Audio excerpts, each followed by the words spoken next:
मैं कभी नहीं सोच रही हूँ कि मोला इंस्टाग्राम से फ्लावर डेकोरेशन और स्टेज डेकोरेशन करे बर ऑर्डर मिल जाए और साथ में दिखाने वाला हूँ आप मन ला दूल्हा और दुल्हन के मस्त वाले डांस। तो चलो आज के ब्लॉग ला हम शुरू करते हैं। तो देखो आज सुबह सुबह अपन फ्लावर डेकोरेशन वाले सब सामान ला गाड़ी में लोडिंग करते हैं। सामान ला लोड करे के बाद फ्रेश होके अपन मयारू ला बाइक के हमन लेके जाते हैं फ्लावर डेकोरेशन करे बर। और ये वाले ऑर्डर मिले हमला हमारे गाँव से लगभग 10 किलोमीटर दूर से, और वो भी इंस्टाग्राम से। और लगभग आधा घंटा सफर करे के बाद हम शादी वाले घर में भी पहुंच जाते हैं। और वहाँ पहुंचे के बाद सब सामान ला उतार के एक तीरथ जमा थन। और आज काम करे में बहुत ही दिक्कत के सामना करे पड़त रही से, काबर के देख सकत हो कतका ज्यादा धूप करे है, फिर भी हमन अपन काम ला करके दिखाएं। और देख सकत हो कड़ी मेहनत के बाद अतका कुछ बनी से वह।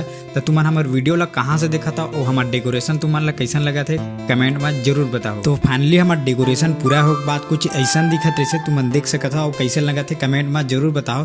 तो फिर दिखाता हूँ आप मतलब दूल्हा दुल्हन के मस्त वाले एंट्री और डांस। तो चलो दिखाओ आप मन।